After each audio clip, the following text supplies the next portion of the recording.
Welcome back to New to Medical Sales podcast. Appreciate you guys taking the time to hang with me this morning, and I'm jumping on here quick because I actually just got done taking the Gallup test. And so if you guys don't know what the Gallup test, a lot of these big medical device sales companies, such as like Stryker, Zimmer, and other companies like that, will make you take a Gallup test. And all it is like a personality test where they can find your traits, if you're like going to be a good salesperson, and they use it with like salespeople they've had to see just how you rank. But that is a huge step, and apparently it's super hard, and I just say that because like after talking to so many people, they say it's a tough test to go through. So I just wanted to give my feedback on it real quick, just in case you guys end up getting or if you get an interview with one of those companies and you end up having to take a Gallup test. So I know some of them are online, which I have taken online, but I haven't taken the Gallup test online. I've taken other personality tests. But this one I just took was the Gallup phone test. And so I just had that phone interview. Even though you can't, I can't say the actual questions. That's one of, it's illegal for me to do that. They say they have it a whole bill written out, basically, that if you repeat their questions that you can get in a lot of trouble. But I wanted to just give you guys some pointers on it for what I just did, and just kind of give you some background. So first off, when I signed up for it, it told me it was going to be around 90 minutes. Now, that's a give or take. It matters how long it takes you to answer the questions or how fast you can answer it. Most people, they say it's about an hour. I'll be honest, my phone call was about 30 minutes from the time he called me to say hello to when I hung up. So I was able to get through it pretty fast, but it was because I've had some tips on it. And all I mean by that is people just told me, have examples for everything. So that's the big thing about Gallup. They're going to ask you certain questions, and then they're going to ask you to give an example of a time that portrays that question. Like a super simple one is are you competitive? And then, of course, it's yes. And then, how are you competitive? For me, it's I played college sports. I played college basketball. So it's there's the athlete part of me that's always competitive. I want to be the best. So that's for example of a question I might have done with. But for you guys, you have to be able to have your answers for those questions. But the biggest thing is not being able to pause. So all I mean by that is the reason I got through it so fast is every single thing he asked me, I had an answer for it, and it's not because I actually studied it. It's just, just take your real life experiences, what you're doing right now, and be able to pull it into a test. The one pointer I will give is just make sure that you are being honest, because it's going to ask you so many different questions. If you're not and you can get mixed up, it's going to probably give you a pretty bad score. So just making sure that you guys are staying consistent with your answers, and then also just saying the truth all the time. Make sure you're not lying, but be able to come up with examples of something. So I think it would be a very good idea if you guys haven't, but you find out you're going to go take this test. Just Google, people will have interview tips. I saw a couple of them this morning. I think you guys can even take some practice test, maybe online, of maybe some questions that they could ask you.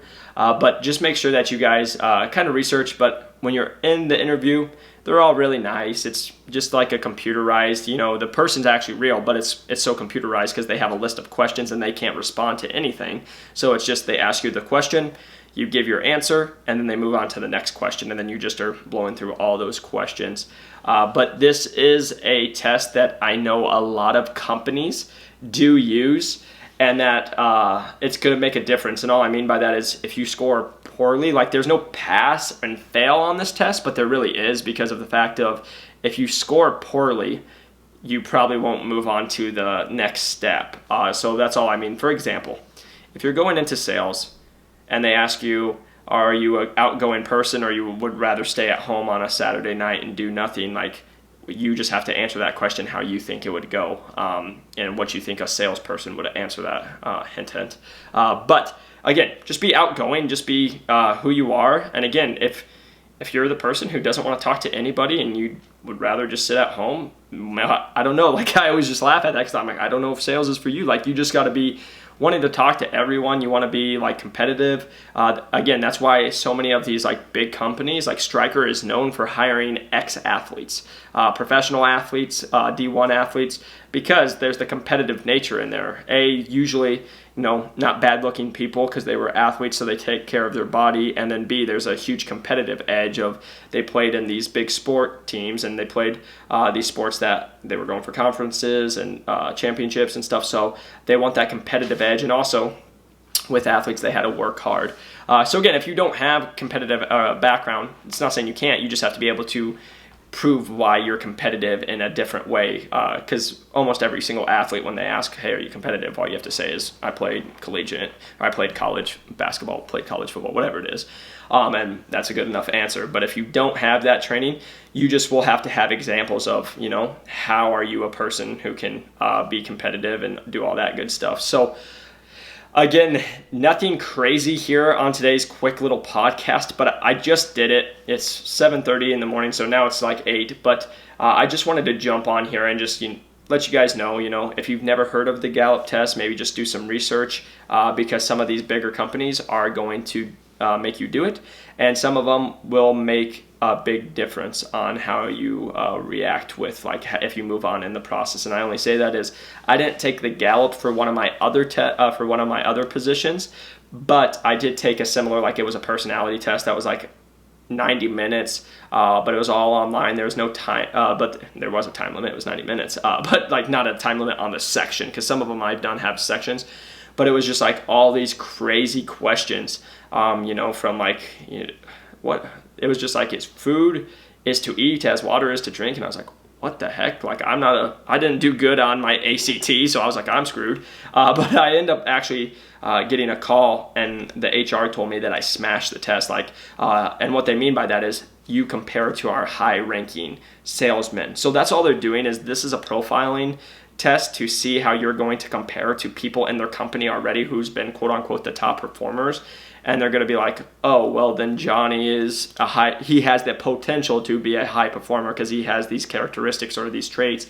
But Sally might be like, oh, she's not very outgoing. She's not a person who's very competitive, so she's probably not going to be great at sales. So we don't need to move her on in the process. So again, this is stuff you guys already probably know, but I just wanted to just give my 2 cents on it since it's fresh and I took it. I wish I could give you guys like actual examples, since there's a million questions they ask you, but a lot of them are pretty simple that I could just say it, but legally I don't think I'm allowed to, so I'm not trying to get sued with that. So appreciate you guys linking up with me and just staying on here to hear me kind of ramble on every once in a while. But if you guys haven't, please press that like and subscribe button if you guys are watching on YouTube. And if you guys are on the podcast, if you guys could leave me a 5-star review, I would much appreciate it. And then again, if you guys have any questions on anything, please feel free to reach out to me, Jacob McLaughlin Fitness on Instagram, Jacob McLaughlin on YouTube. You guys can ask me questions on there. Just find me anywhere, and please feel free to reach out. I'm on Instagram the most, probably, just with my business that I'm doing for my personal training in the moment. So just reach out to me on there, which I've had several of you guys do already. But I want to help you guys. Because again, I'm going through the process with you. So I want to just tell you guys like what's working for me, what's not working. So if you guys do end up getting one of these tests, please give me a call so I can tell you like the actual examples, so I'm not getting sued. So again, appreciate you guys hanging out with me, and I'll see you on the next one.